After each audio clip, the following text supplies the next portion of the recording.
Assalamualaikum warahmatullahi wabarakatuh. Jumpa lagi dengan saya Tama dalam Ada Apa Gerangan. Bagaimana kabar kalian? Semoga selalu diberikan kesehatan dan juga rezeki yang cukup.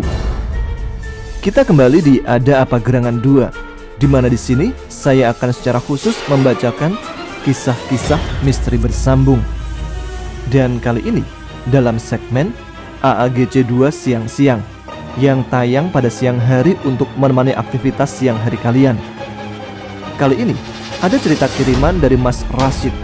Cerita tentang pengalaman hidup seorang pemuda yang dianggap memiliki garis keturunan seorang prabu pada masa lalu, membuatnya mengalami banyak kejadian di luar nalar dalam kehidupan sehari-harinya. Seperti apa ceritanya? Teman-teman, ada apa gerangan? Ceritanya mulai dari sini.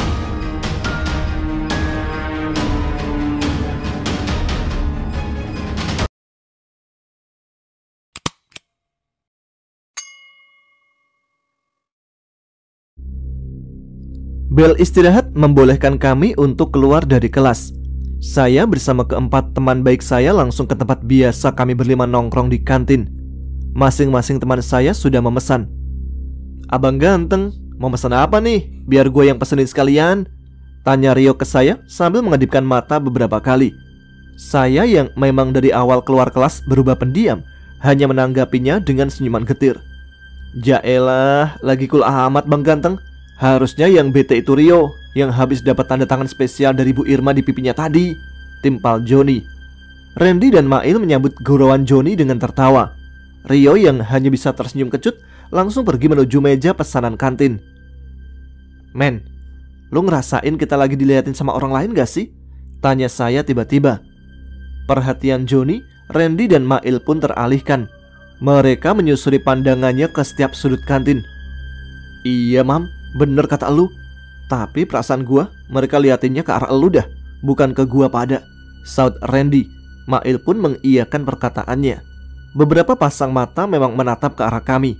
Tiba-tiba semilir angin berbau harum bunga kenanga melintas begitu saja. Saat saya menoleh, Sekar ternyata sudah duduk manis di sebelah saya. "Dari mana aja baru datang?" tanya saya dengan wajah cemberut. "Kang Mas merajuk," tanya Sekar sambil tertawa kecil. "Nih Jin baru kenal sebentar udah songong," batin saya. "Lu ngomong sama siapa sih?" Pertanyaan Rio sedikit membuat saya kaget, ditambah melihat wajahnya yang sekilas nampak dimanis-maniskan. Najis banget nih sepupu gua kelakuannya. Nyokap gua barusan video call," jawab saya beralasan. Saya lupa Sekar tidak terlihat bagi mereka, lalu berpura-pura kembali dalam posisi seperti sedang menerima telepon. Saya berdiri dan berjalan agak menjauh. Sekar dengan santainya mengikuti saya berjalan. "Kau merasakan hari ini ada yang aneh di diriku? Hampir semua orang menatapku," tanya saya pada Sekar. Lagi-lagi pertanyaan saya dijawab dengan senyuman. "Jangan senyum-senyum aja. Aku merasa risih dilihatin terus oleh orang-orang di sekitar Sekar Kencana," kata saya. Sengaja saya beri peningkatan intonasi suara di namanya. Jin wanita yang barusan saya sebut namanya dengan lengkap itu malah tertawa terbahak-bahak. Saya langsung bete melihatnya yang masih mencoba menahan tawanya. "Duduk dulu Kang Mas," katanya sambil menunjuk ke sebuah bangku yang ada di dekat saya. Rio sempat memanggil saya, namun saya menjawab dengan mengacungkan HP. Masih dengan gelagat seperti orang yang sedang menerima telepon, saya duduk di sebelah Sekar. "Semua berasal dari aura tasbih milik suamiku, Jagatirta, yang ada di bahumu sekarang Kang Mas," tutur Sekar.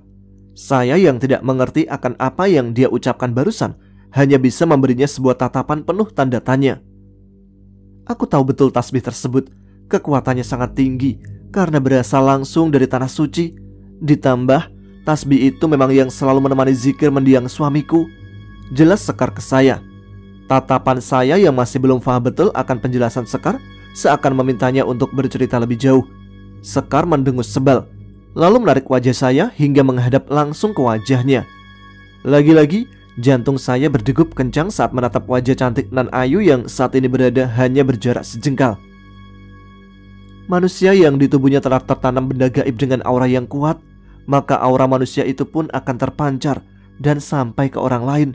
Jelasnya lagi, lalu membuang wajah saya hingga kembali menjauh. Seperti ini saja. Jika orang itu berwajah kurang tampan, tapi saat auranya bersatu dengan aura benda gaib yang jauh lebih kuat, maka orang lain yang melihat akan langsung tertarik dengan auranya. Kurang lebih seperti itu, Kang Mas. Tapi semua tergantung hatinya dan dari mana benda tersebut berasal. Makin bersih hatinya, maka akan makin menarik pula aura yang keluar, kata Sekar menutup penjelasannya. Seperti susuk? Tanya saya singkat. Sekar mengangguk pelan. Saya pun melakukan hal yang sama. Saya yang masih sangat awam dengan urusan mistis seperti ini butuh beberapa waktu untuk memahami. Lalu pembicaraan saya dengan Sekar terhenti karena Rio terlihat memberi kode untuk kembali ke kelas. Di dalam kelas, perut saya terasa perih. Beberapa kali Rio tertawa saat mendengar suara kerucuk-kerucuk yang keluar dari perut saya. Makanya, kalau udah dikasih waktu buat ngisi perut pas jam istirahat, makan men. Gua tahu lambung lu kan ada 2. Guyon Rio sambil menyikut lengan saya. Saya tidak meladeni candaannya karena mulai merasakan perih yang semakin menjadi. Gua mau izin dulu men, mumpung gurnya santai yang sekarang mah, kata saya dengan muka meringis. Gua antar ya men, otak gua juga lagi malas banget nih buat diajak belajar bahasa Inggris, saut Rio. Terserah lu dah, jawab saya singkat. Lalu saya dan Rio berjalan meninggalkan bangku kami menuju meja guru. Kebetulan yang mengajar adalah Pak Anwar, salah satu guru yang paling slow. Tanpa banyak komentar, guru saya itu mempersilahkan kami untuk meminta obat mah di UKS. Men, lu tolongin gua minta obat mah di UKS ya. Gua mau ke kantin beli makanan kecil, pintas saya ke Rio. Siap bosku, tapi lu jangan langsung masuk kelas ya. Temenin gua dulu ke gudang belakang. Biasa men, smoking dulu kita, katanya sambil menunjukkan 2 batang rokok mild yang terselip di saku seragam. PA juga lu. Gua lagi sakit begini, sempet-sempetnya ngajak ngerokok. Maas gua, jawab saya seraya meninggalkannya menuju kantin. Ya udah, tar sore aja ya men. Kita mampir ke warung Teh Yuyun, teriak Rio dari belakang. Saya tidak menggubris teriakannya. Sepulangnya kami dari sekolah, Rio sengaja membawakan tas saya. Alasannya karena tidak tega sama saya yang masih sakit. Saya tahu, padahal dia takut saya nggak ikut nongkrong di warung Teh Yuyun. Rio tahu juga kalau sakit mas saya sudah baikan. Emang tuh kambing ada aja akalnya. Saya lihat ketiga teman saya yang lain sudah siap. Mereka menunggu di tempat parkir. Saya minta Joni membawa motor saya dan saya memboncengnya di belakang. Lalu kami berlima pun memajukan motor kami menuju tempat biasa kami menghabiskan berbatang rokok. Sekar saat ini masih belum kelihatan. Entah kemana jin perempuan yang sudah berjanji untuk selalu menjaga saya itu perginya. Mungkin sama seperti yang sebelumnya, dia kembali ke alamnya untuk menemui kakek moyang saya.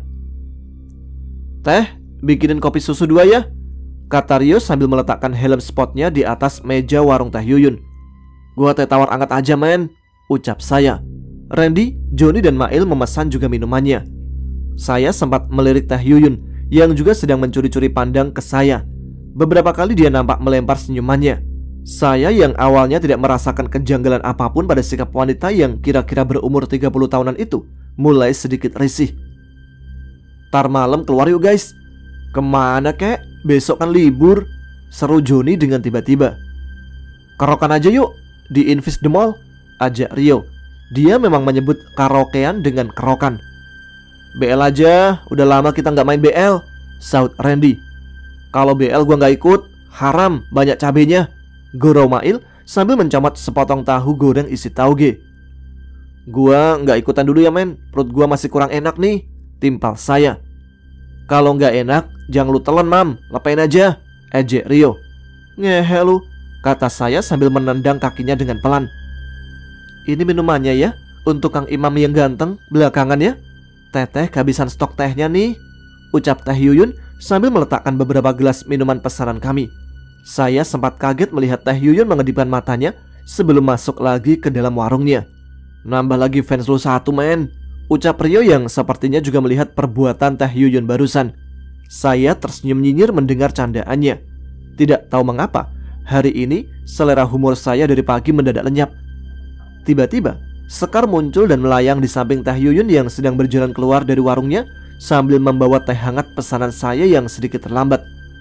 Melihat jin penjaga saya yang saat ini melayang sejengkal dari tanah itu, masih terkadang membuat bulu kuduk saya sedikit berdiri. Maklumlah, baru beberapa hari saya kenal dengannya. Sampai sekarang, kalau melihat Sekar muncul dengan tiba-tiba seperti barusan, saya masih suka kaget. Teh Yuyun yang masih berjalan sambil diikuti Sekar sejenak berhenti. Saya lihat ia memegang tengkuknya dan menoleh ke kiri serta ke kanan, seperti sedang mencari sesuatu. Sementara Sekar memandanginya dengan tatapan tajam dari samping. "Kenapa berhenti, Teh? Si Imam nungguin minumannya tuh," kata Rio yang membuat Teh Yuyun seperti tersadar dari lamunannya. Wanita yang berasal dari bumi Parahyangan itu memberi senyuman getir sambil meneruskan langkahnya yang terhenti. "Silakan diminum tehnya, Kang Imam. Teteh yakin setelah minum teh hangat buatan Teh Yuyun mah bakalan selalu teringat terus deh sama Teteh," ucap Teh Yuyun seraya meletakkan minuman tersebut di depan saya. Sebelum pergi dengan genit, wanita itu sempat mencolek dagu saya. Pandangan mata teman-teman saya yang lain spontan melihat tingkah Teh Yuyun dengan tatapan mengherankan. Saya juga merasa risih dengan perlakuannya barusan. Dengan berjalan berlenggak-lenggok yang terkesan dibuat-buat agar terlihat seksi, ia meninggalkan kami lalu berhenti tepat di depan pintu. "Kayaknya Teh Yuyun juga kena dampak pesona lu, men," ujar Joni dengan menoleh sesaat ke arah wanita yang ia maksud. Saya hanya terdiam. Pandangan mata saya tertumpu pada Sekar yang masih menatap Teh Yuyun dengan tajam. "Diminum dong, Kang. Kok malah bengong liatin Teteh kayak gitu?" kata wanita itu dengan suara sedikit ia keraskan. Saya yang agak terkejut langsung mengambil minuman yang memang disajikan untuk saya. Beberapa detik sebelum bibir saya menyentuh gelas putih berisi teh hangat, saya melihat Sekar mengayunkan jari telunjuk tangan kanannya ke arah saya. Tiba-tiba, gelas yang ada di genggaman saya terasa seperti diterjang angin kencang dan membuat gelas itu terlepas dari genggaman saya. Gelas itu hancur menghantam dinding warung. Saya dan keempat teman saya sangat terkejut. Rio dan Joni malah sempat melompat menaiki meja. Randy terlihat menutup kedua telinganya. Mail malah menutupi kepalanya dengan kedua tangan. Sementara Teh Yuyun masih berdiri menatap saya dengan tatapan nanar.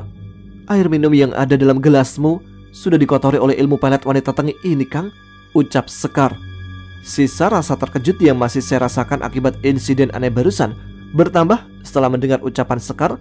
Saya lemparkan pandangan ke Teh Yuyun. Dia sempat menatap saya dengan tajam, lalu masuk ke dalam warungnya sambil membanting pintu dengan kencang.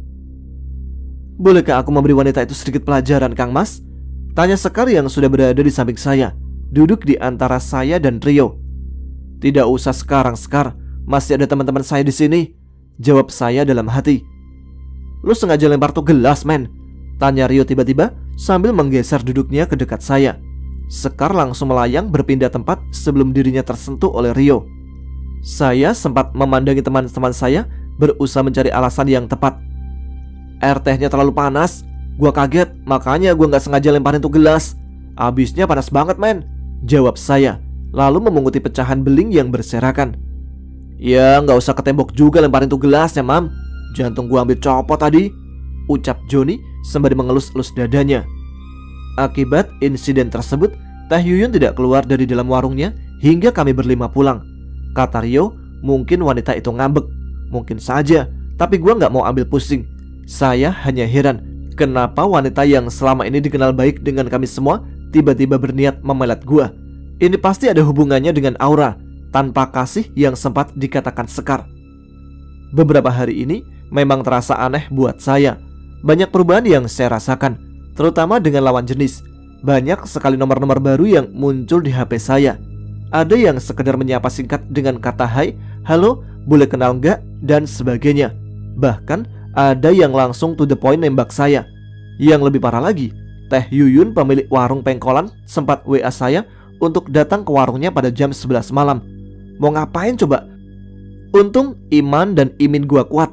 Kalau gua turutin tuh ajakan Teh Yuyun, mungkin besoknya di surat kabar bakal ada berita seorang remaja di bawah umur tertangkap sedang mesum dengan wanita dewasa di sebuah warung.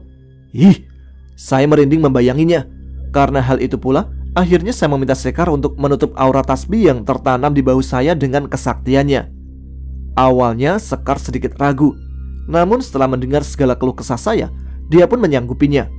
Sekar juga berpesan, jika untuk berkomunikasi dengannya cukup bicara dalam hati saya saja.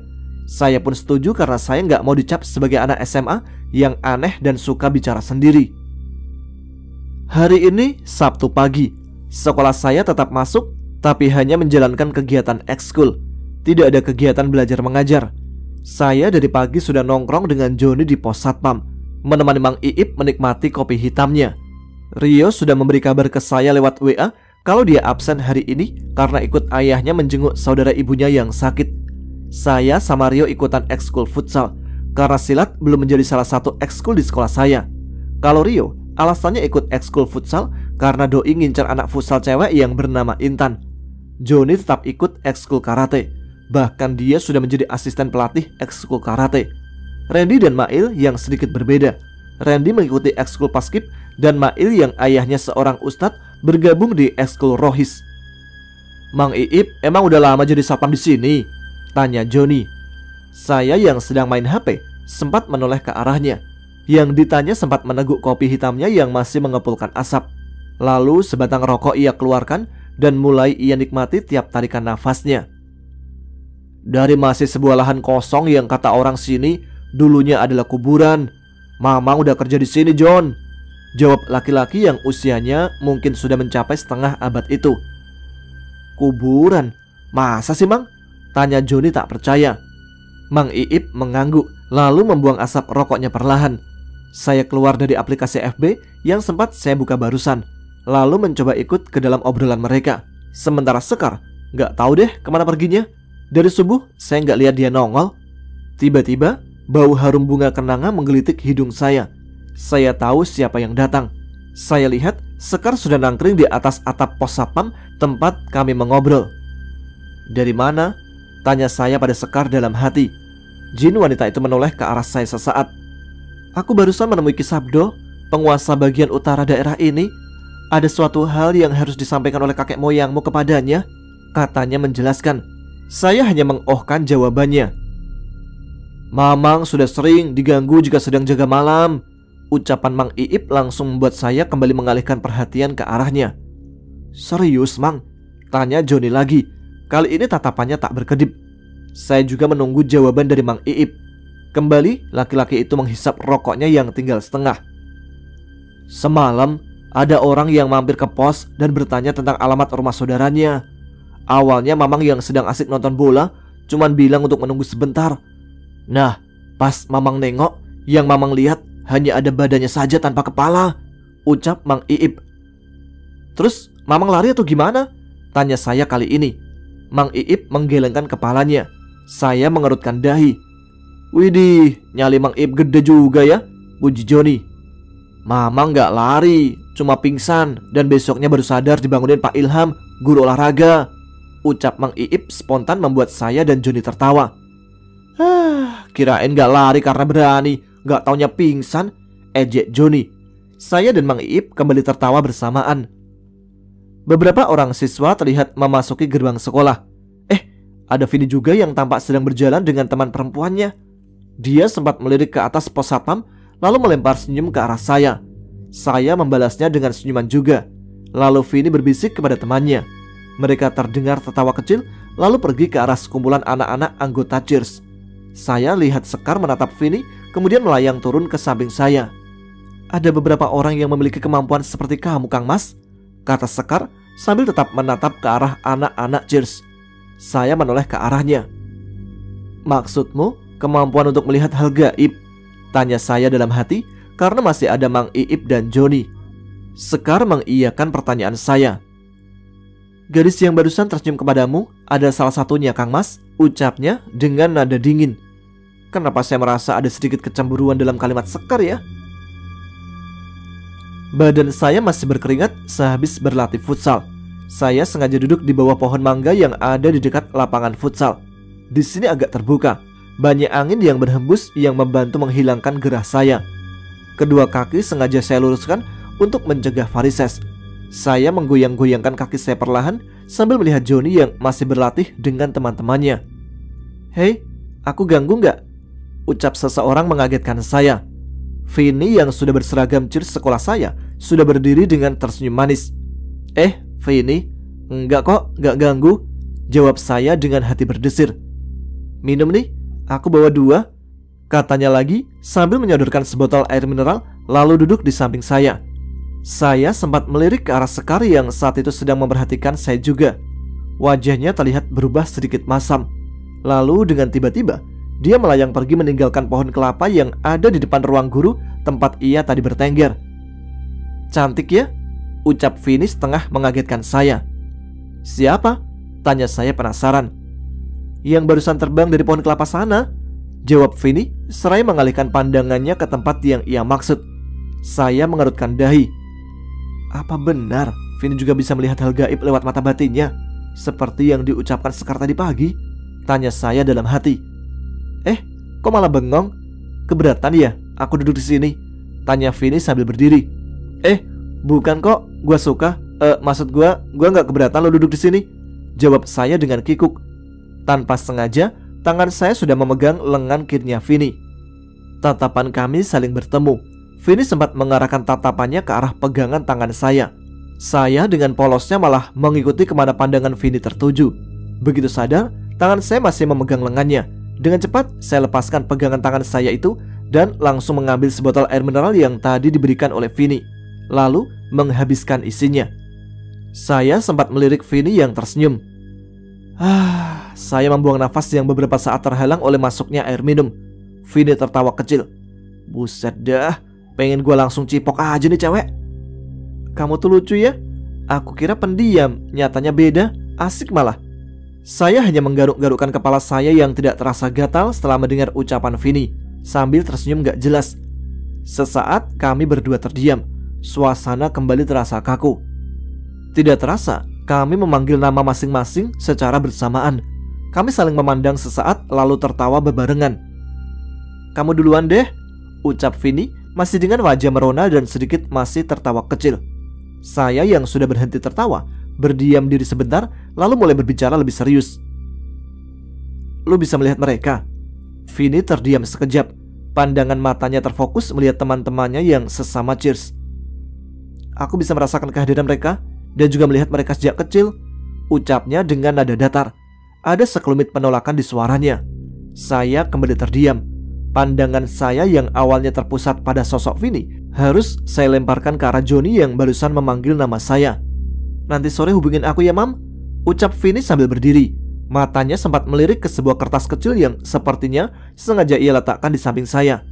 Sebuah anggukan saya berikan sebagai jawaban. Dengan sebuah senyuman manis, gadis itu beranjak pergi meninggalkan saya menuju ke teman-temannya.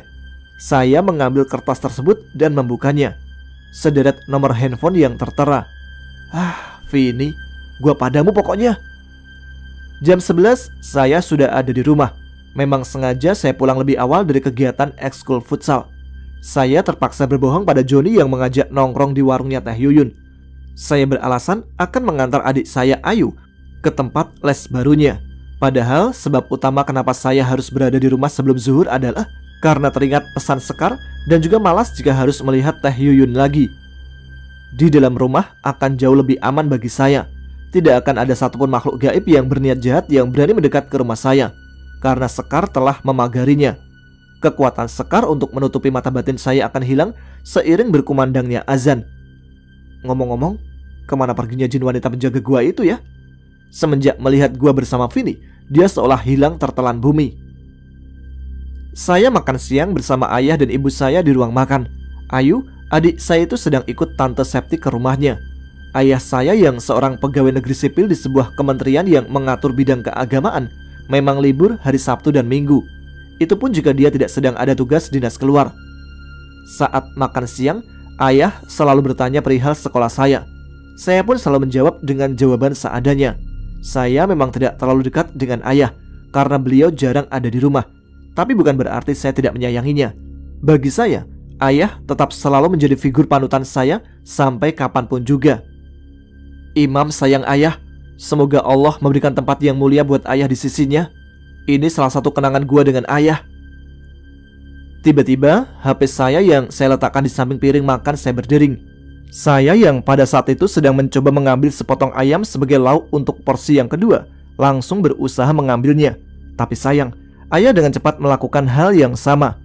Posisi HP saat itu memang persis ada di samping beliau, dan dengan pandangan memelas, saya melihat ayah sudah membuka HP saya. "Miss call dari Vini," ucap ayah sambil tersenyum ke arah ibu. Saya langsung merebut HP saya dari genggamannya, lalu dengan santai melanjutkan makan saya yang sudah memasuki porsi kedua. "Anak ibu udah gede tuh, udah punya pacar kayaknya." "Siapa namanya bang?" "Poniyah," tanya ayah saya sambil menyenggol sikut saya. Ibu sempat tersedak mendengar pertanyaan ayah saya yang langsung to the point. "Udah ayah, biarin Imam makan dulu," kata ibu sehabis menengguk air minum. Saya cuma mendengus kesal karena menjadi bahan ledekan ayah. Sambil meletakkan sendok dan garpu yang saya pegang ke permukaan meja, saya pergi meninggalkan mereka dan langsung menuju ke kamar. Di dalam kamar, saya membuka HP dan melihat sebuah panggilan tak terjawab dari Vini.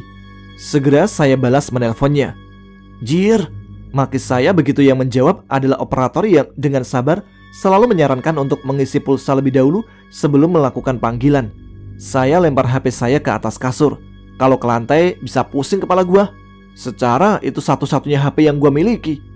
Berlanjut, saya membanting diri saya sendiri di atas ranjang karena kesal. Harusnya saya menghubungi Vini saat ini. Tiba-tiba saya mendengar suara pintu kamar saya terbuka. Saya bangkit dari kasur dan melihat ayah saya dengan tersenyum berdiri di depan pintu. Saya mengambil kembali HP yang tadi saya lempar, lalu berpura-pura membuka beberapa aplikasi.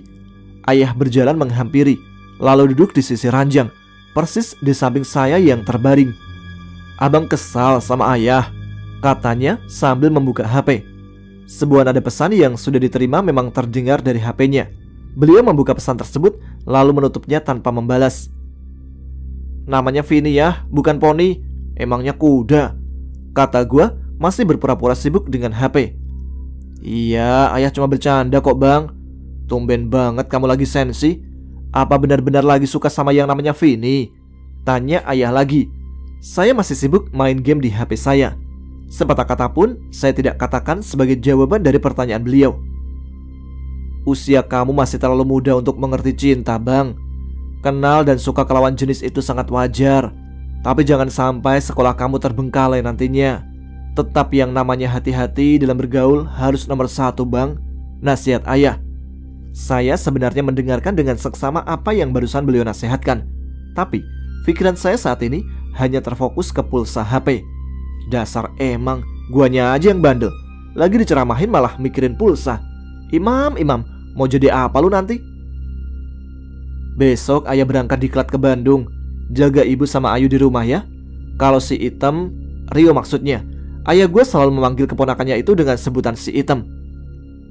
Kalau si Item ngajak kamu keluar, suruh aja dia aja yang main kesini," kata ayah sambil merogoh saku celananya, lalu mengulurkan uang pecahan 50 ribuan. Mata saya langsung berbinar melihat benda berharga yang warna birunya itu menyilaukan hati saya. "Beli pulsa yang 5 ribu aja, sisanya buat uang jajan kamu selama seminggu," kata ayah. Saya langsung down mendengar ucapannya. Tangan saya yang tadinya terulur bahkan sudah menyentuh pinggiran uang itu, terasa lemas. "Haha, ayah bercanda. Terserah mau beli pulsa berapa aja. Sisanya kalau bisa kamu simpan buat tambahan jajan kamu besok," ucap ayah. Tanpa basa-basi, saya langsung menyambar uang itu dan berlari keluar menuju garasi guna mengambil motor saya untuk beli pulsa. Entah berapa lama saya menelpon Vini semalam. Tahu-tahu teriakan ibu membangunkan saya untuk menunaikan sholat subuh. Saya tersenyum sendiri membayangkan obrolan kami semalam. Ternyata Vini itu anak tunggal dan mempunyai orang tua yang sama-sama mempunyai kekuatan mata batin. Sepertinya kelebihan Vini itu berasal dari keturunan. Dia juga sempat menanyakan tentang Sekar, dan saya ceritakan semuanya kepada Vini. Dari luar, teriakan ibu untuk yang kedua kalinya terdengar. Saya mencoba mengendurkan otot-otot dengan memutar badan saya ke kiri dan ke kanan. Suara tulang-tulang saya bersinggungan satu sama lain. Saya meraih HP dan membukanya. Ada satu pesan dari Vini. "Kamu tidur ya?" Saya tersenyum membaca pesannya. "Iya, maaf ya, ngantuk banget habisnya. Kamu udah sholat subuh belum?" Dengan mata masih 5 watt, saya beranjak bangun dari tempat tidur, lalu pergi mengambil wudhu di kamar mandi. Saya selalu menjelajahi tiap sudut kamar mandi saat berada di dalamnya. Khawatir tahu-tahu kuntilanak sialan itu kembali muncul. Padahal saya tahu sendiri, Sejak pertama kali Sekar menampakkan dirinya tempo hari, kuntilanak tersebut sudah tidak pernah kelihatan batang hidungnya. Setelah yakin akan kondisi kamar mandi yang statusnya aman terkendali, saya langsung mengambil wudhu lalu kembali ke kamar untuk sholat. Saya sempat terkejut saat di salam terakhir sholat subuh, saya melihat Sekar sudah ada di belakang. Sepertinya dia juga ikut sholat dengan berjamaah di belakang saya. Dia senyum sebentar, kemudian melayang menuju kasur saya. "Kamu sudah tahu perihal teman wanitamu yang mempunyai mata batin?" tanya Sekar sambil memainkan rambut panjangnya. Saya mengangguk, lalu mengambil gelas berisi air putih yang ada di atas meja dan meminum habis isinya. "Kamu kemana aja?" tanya saya penasaran dengan menghilangnya Sekar seharian. Jin wanita itu kembali melayang dan duduk di atas meja belajar yang ada persis di samping saya. "Ada satu hal penting yang seharusnya aku sampaikan kepadamu, Kang Mas," ucap Sekar dengan menatap ke arah jendela kamar saya yang terbuka. Suasana di luar masih temaram. Matahari belum sempurna menunjukkan kegagahan sinarnya. Saya bergidik saat tersapu angin dingin yang masuk dari jendela. "Hal penting apaan? Kenapa belum kamu ceritakan?" tanya saya sambil menggosok-gosokkan telapak tangan. Sekar tetap terdiam. Beberapa kali dia memainkan kalung tasbih emas yang melilit lehernya itu. "Sepertinya aku harus melepas kekuatanku yang selama ini menutupi mata batinmu, Kang Mas," ucapnya dengan mata masih tertumpu pada gelapnya suasana di luar kamar. "Aku siap, Sekar. Lagi pula aku juga penasaran dengan makhluk gaib yang ada di sekelilingku selain kamu," jawabku dengan yakin. Sekar melemparkan pandangannya ke saya. Dengan tatapan penuh keyakinan, saya membalas tatapannya. Tiba-tiba, tangan kanannya menyentuh pipi saya. Sensasi dingin terasa di pipi saya. "Baiklah, pejamkan matamu sebentar, Kang Mas," ucapnya. Lalu menempelkan telapak tangan kanannya menutupi pandangan saya. Mata saya sudah terpejam.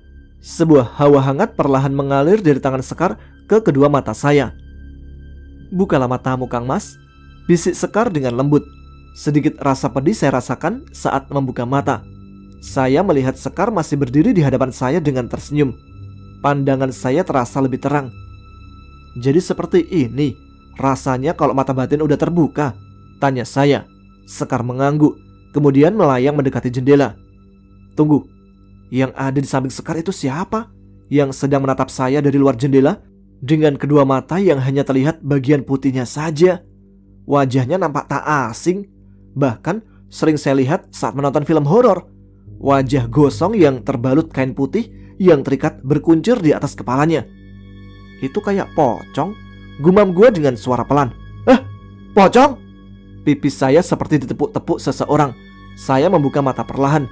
Saya melihat ibu sama Ayu dengan tatapan panik sedang bersimpuh di samping saya yang saat ini terbaring di lantai di bawah jendela kamar.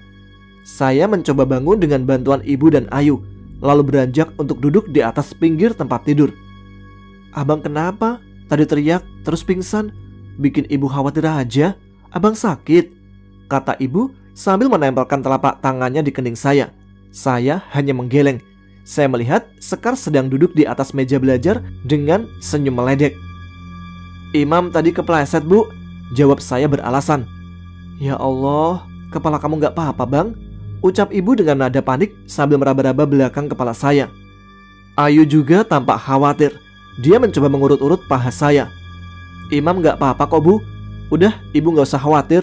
Imam mau mandi dulu ya," saut saya, lalu berjalan menuju kamar mandi. Sewek tuh jin perempuan. Kena gue dikerjain. Kalau tahu ada pocong di luar jendela, kenapa dia harus buka mata batin gue sekarang? Kata saya sambil mulai membuka baju. Dinginnya air kolam memaksa saya untuk mempercepat durasi mandi. Tadinya saya berniat untuk mandi plus-plus setelah menelpon Vini berjam-jam. Tapi gara-gara tuh pocong sialan, saya jadi malas untuk bermain-main dengan si Imin. "Kamu kenapa tadi teriak kencang sekali, Kang Mas?" tanya Sekar pada saya yang sedang memakai baju di kamar. Dari nada suaranya yang terselip sedikit tawa, saya tahu dia sedang mengejek saya. Seperti biasa, dia selalu membuang muka saat saya berpakaian. Saya sempat melirik Sekar sebentar.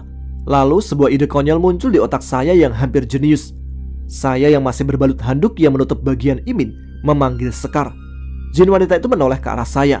Dengan cepat saya buka handuk saya dan memamerkan Imin saya di depannya. Sekar seketika menjerit dan langsung melayang secepat kilat menembus dinding kamar saya. Saya pun tertawa terpingkal-pingkal menyaksikan itu semua. "Siapa suruh gue dikerjain pakai pocong?" kata saya setengah berteriak sambil tertawa keras. Hari ini hari Minggu. Saya bisa berleha-leha di rumah, terbebas dari segala rutinitas harian saya. Sepupu saya Rio tadi sempat menelpon, katanya mau main ke rumah. Saya juga sempat ber-WA dengan Vini yang sudah membalas pesan saya dari subuh. Sekedar percakapan basa-basi seorang remaja laki-laki yang berniat modusin seorang cewek. Kalimat-kalimat seperti lagi ngapain, udah makan belum, udah mandi belum, kalau belum mandi bareng aja nyok. Terdengar suara nyaring motor sport milik Rio yang memasuki pekarangan rumah gua, terdengar bising. Saya melihat ibu langsung keluar dan memarahinya. "Syukurin lu, emang enak diomelin pagi-pagi," ejek saya ke Rio yang sudah duduk di samping saya. Dia cuma memonyongkan bibir bawahnya sebagai balasan. Saya yang sedang asik ber-WA dengan Vini tidak begitu menanggapi Rio yang mulai berbicara. "Si kambing, gua lagi ngomong malah mainin HP mulu," kata Rio sambil merebut HP yang gua pegang. Saya mencoba merebutnya kembali, tapi emang bodinya Rio yang jauh lebih gede dibanding saya harus memaksa saya untuk pasrah saat dia dengan muka antusias menatap dan menggerak-gerakkan scroll ke HP saya. "Lu udah jadian sama Vini?" tanyanya dengan wajah penasaran. "Belum, baru lagi usaha. Udah sini, balikin HP gua," jawab saya ke Rio sambil kembali mencoba mengambil HP di tangannya. Tanpa perlawanan, sepupu saya itu mengembalikan benda yang beberapa hari ini selalu saya rindukan deringannya saat sebuah WA diterima. "Lu mau nggak jadi pacar gua?" kata saya membaca sebuah pesan yang saya sendiri tidak merasa mengetiknya apalagi mengirim. Saya langsung menatap tajam ke arah Rio. Dia cuma tersenyum penuh arti. Saya tendang kakinya dengan keras, lumayan buat sekedar membuatnya sedikit pincang. "Kambing lu, ngirim WA begitu ke Vini," kata saya dengan nada kesal. Tanpa memperdulikan Rio, saya meninggalkannya masuk ke dalam kamar. Asli, gua kesel. Kadang-kadang cara bercandanya emang keterlaluan.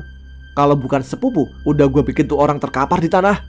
Saya lempar HP saya ke atas kasur, lalu mengambil iPod dan menyumpal kedua telinga saya dengan headset. Dentuman musik cadas membuat perasaan saya sedikit tenang. Tiba-tiba, Rio masuk ke kamar saya. Saya langsung memejamkan mata, sambil menepuk-nepuk paha saya mengikuti alunan musik. Saya membuka mata saat Rio menggoyang-goyangkan kaki saya. Wajahnya terlihat memelas sambil menggerakkan bibirnya berkali-kali. Saya tahu dia lagi berbicara ke saya. Headset yang masih tertanam di telinga saya akhirnya saya cabut.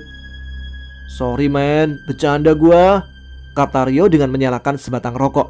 Saya menatapnya sinis, lalu mengambil pengharum ruangan yang ada di atas meja saya dan menyemprotkannya ke seluruh ruangan. Ada sebagian yang saya semprotkan ke arah Rio. Dia mengibas-ngibaskan tangannya, berusaha mengusir bau semprotan. "Bercanda lu norak, kayak bocah," kata saya, lalu mengambil sebatang rokok milik Rio. Iya, gua minta maaf men," jawabnya dengan mengiba. "Males gua sama lu men," jawab saya. Dalam hati sebenarnya saya udah maafin sepupu saya yang kelakuannya kadang mengesalkan. Sengaja aja saya mainin emosinya. Saya pengen lihat sejauh mana usahanya untuk minta maaf ke saya. "Gua traktir deh seminggu di kantin sekolah," ucapnya lagi. "Oke, deal," saut saya seketika sambil meraih tangannya untuk berjabat tangan.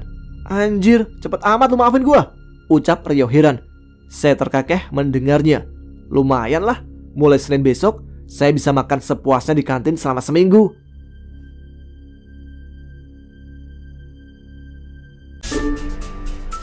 Baik, sampai di sini dulu cerita kali ini. Kita lanjutkan cerita mistis Imam besok siang. Terima kasih untuk kalian yang terus menyimak setiap episode Ada Apa Gerangan. Silakan subscribe bagi yang belum, tuliskan komen, tunjukkan eksistensi kalian. Saya Tama pamit, tetap semangat, jaga kesehatan. Wassalamualaikum warahmatullahi wabarakatuh.